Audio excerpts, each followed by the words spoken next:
रोटी bank. नाम सुनने में विचित्र तो जरूर है, पर काम इनका इतना महत्वपूर्ण है कि सभी लोग प्रभावित हो जाएंगे। बैंक तो आपने बहुत से देखे होंगे, लेकिन इतना महत्वपूर्ण बैंक नहीं देखा होगा। आज जहां सरकार के ठेकेदार सिर्फ वाहवाही लूटने और बड़ी बड़ी योजनाओं को पेन पेपर पर ही निपटाने में व्यस्त हैं, वहीं दूसरी ओर धनबाद जिले के कुछ नवयुवकों ने समाज से भुखमरी मिटाने के लिए एक संस्था रोटी बैंक के नाम से बनाकर पिछले 5 वर्षों से कमर कस ली है और सरकार और समाज के सामने एक अनोखा उदाहरण प्रस्तुत किया है। हमारी न्यूज़ इंडिया 24 की टीम ने उनसे रूबरू होकर उनका हौसला बढ़ाया और इनके विषय में जानकारी ली। प्रस्तुत है न्यूज़ इंडिया 24 की यह रिपोर्ट। नमस्कार, आप देख रहे हैं न्यूज़ इंडिया 24। कहते हैं मनुष्य के जीवन की 3 मूलभूत आवश्यकताएं होती हैं: रोटी, कपड़ा और मकान। देश में जिस प्रकार से गरीबी आज से 20 साल 25 साल पहले व्याप्त थी, आज बहुत हद तक कम हो गई है। शायद हमारे देश के कुछ कर्मठ युवाओं के द्वारा ऐसा प्रयास किया जा रहा है कि कोई भी व्यक्ति भूखा ना सोए।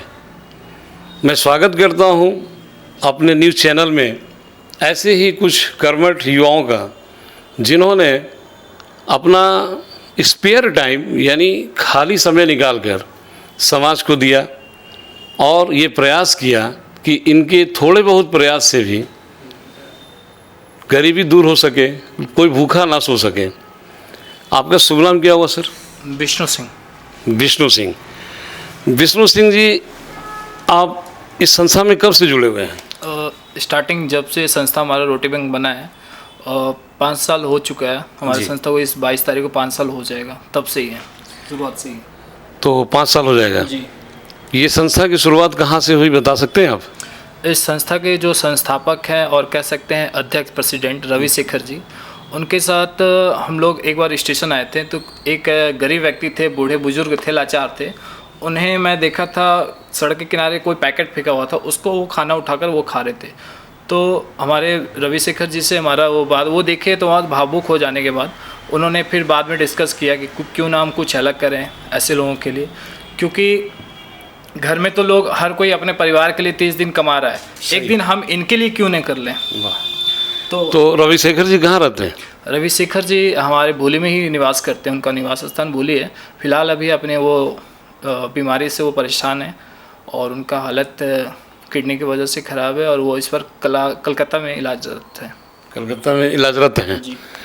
लेकिन ऐसा है कि मैंने सुना है कि रोटी बैंक तो और भी दूसरे न्यूज़ चैनल्स में मतलब दिखाते हैं, Delhi, Mumbai, all over India में चल रहे हैं। जी। तो ये मतलब कि उनसे रिलेटेड है, उनसे संबंधित है या ये अलग है? नहीं, ये रोटी बैंक पूरी तरह से अलग है और ये रोटी बैंक नहीं है, ये रोटी बैंक यूथ क्लब है। अच्छा। हमारी संस्था का पूरा नाम रोटी बैंक यूथ क्लब है। अच्छा, आप इस संस्था के कौन हुए? मैं सदस्य हूँ। सदस्य। जी। तो 5 साल से आप जुड़े हुए हैं? जी जी। बहुत अच्छा प्रयास है आपका। और फिलहाल इसके अलावा क्या करते हैं आप? हमारा रोजगार है, बिजनेस है।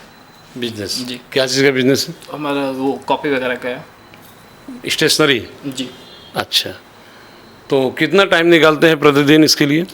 देखिए, साथ साथ और भी जितने भी लोग हमारे मेंबर हैं, सभी लोग कहीं ना कहीं प्राइवेट वगैरह में इंगेज हैं और जीवन यापन करने के लिए एक रोज़गार तो बहुत ही मस्ट है। साथ ही साथ घर को भी चलाना पड़ता है लोगों को। तो उसके बाद जो हम लोग समय निकालते हैं, इसलिए हम लोग शाम का वक्त डिसाइड किए कि शाम का 2 घंटा में ऐसे ज़रूरतमंदों के बीच लेकर भोजन पहुँचे, क्योंकि रात का जो भोजन होता है बहुत ही अहम होता है लोगों के लिए। क्योंकि रात का भोजन, इसलिए हम लोग रात का भोजन वैसे लोगों के ज़रूरतमंद के बीच में, लाचार, मजदूर, असहाय लोगों के बीच में पहुँचाने का कार्य कर रहे हैं, आंधी तूफान बरसात में। ठीक है, इसी के साथ बहुत बहुत धन्यवाद आप लोग का। न्यूज़ इंडिया 24 से मैं ईशा सिंह। देश और दुनिया की सभी छोटी बड़ी खबरों के लिए देखते रहिए न्यूज़ इंडिया 24।